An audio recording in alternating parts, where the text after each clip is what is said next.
ये तो कागज पर पेंसिल से बनाना भी कठिन है, तो सोचिए इसे पत्थर पर कैसे उकेरा गया होगा। क्या आपको इस मंदिर के आर्किटेक्चर को देखकर आश्चर्य नहीं हुआ? हमारे प्राचीन पूर्वज जो धोती कुर्ता पहने वाले इंजीनियर थे, वह इतने विकसित थे, तो हमें यह क्यों बताया गया कि अंग्रेज भारत आए तब हम विकसित हुए? इसे देखने के बाद भी अगर आप वामपंथी इतिहासकारों के डॉक्टर षड्यंत्रों का अंदाजा नहीं लगा पाए, तो आपका स्वाभिमान अंदर ही अंदर मृत हो रहा है। यह प्रतिमा प्राचीन मंदिर के एक स्तंभ पर निर्मित है। 0.5 मिमी व्यास से कम पतली छड़ी को इस प्रतिमा के एक कान में प्रवेश कराने पर छड़ी का दूसरा सिरा दूसरे कान से होकर बाहर निकल जाता है।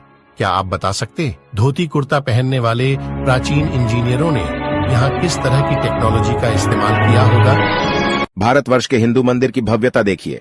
इस मंदिर की मूर्तियों और छत के अंदर जो पत्थर उपयोग किया गया है वह है बेसाल्ट, जो कि पृथ्वी पर सबसे मुश्किल पत्थरों में से एक है।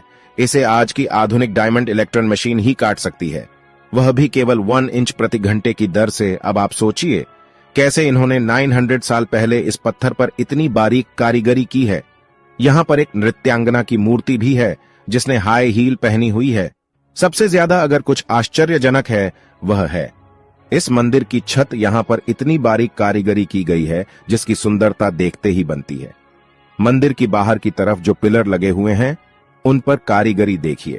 दूसरा, उनकी चमक और लेवल में कटाई। मंदिर के प्रांगण में एक नंदी भी है जो भी इसी पत्थर से बना हुआ है, और उस पर जो कारीगरी की हुई है वह भी बहुत अद्भुत है।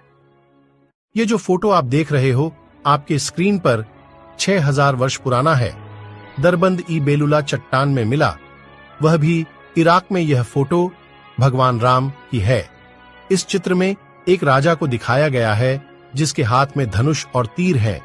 चित्र को गौर से देखिए नीचे की तरफ, जिसमें हनुमान जी की छवि दिखाई दे रही है। इतिहास में कुछ तो है जो हमसे दूर है।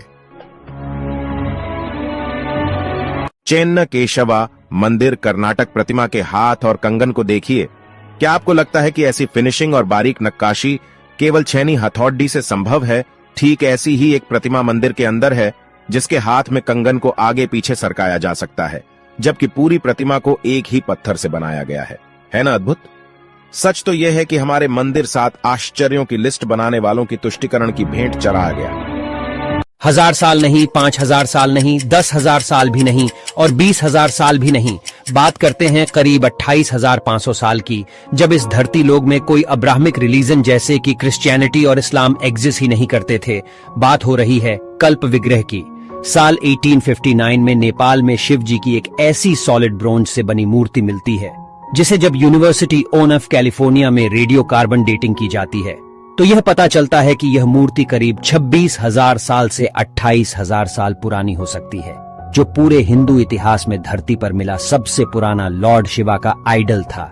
न जाने ऐसे कई पुराने इतिहास भारत से लेकर पूरे दुनिया भर में दबे पड़े होंगे जो समय समय पर मानव को आश्चर्यचकित कर देती हैं। भारत के लोगों ने आखिरकार ये कैसे किया? भारत में है दुनिया का एकलौता ऐसा मंदिर जो सीधा नहीं बल्कि उल्टा बनाया गया है। गुजरात में एक बावरी है जो रानी उदयवती द्वारा 900 साल पहले निर्मित की गई थी। ये 100 रुपए के नोट के पीछे भी बनी हुई है, सरस्वती नदी तट पर स्थित रानी की वास में। इस मंदिर में ज्यादातर भगवान विष्णु की मूर्तियां हैं। इस बावरी को उल्टे मंदिर के रूप में बनाया गया है जो पानी की पवित्रता को उजागर करता है। अगर आप इस मंदिर को देखेंगे तो आपको उलटे लिखे पंक्तियां और 800 से अधिक मूर्तियां के साथ इस मंदिर में सारे सीढ़ियां नीचे की ओर जाते हैं। 1890 में आर्कियोलॉजिकल सर्वे ऑफ इंडिया के द्वारा इसे खोजा गया और इसे पूरा बाहर लाने में लगभग 30 साल का समय लगा। अद्भुत कैसे?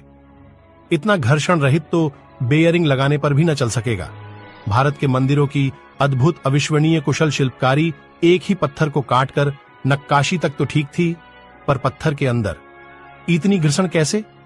मेरे पास शब्द नहीं है। आप ही कुछ बताइए कमेंट्स पर। बस हम और आप कल्पना कर सकते हैं, आधुनिक मशीन भी नहीं कर पाएगी।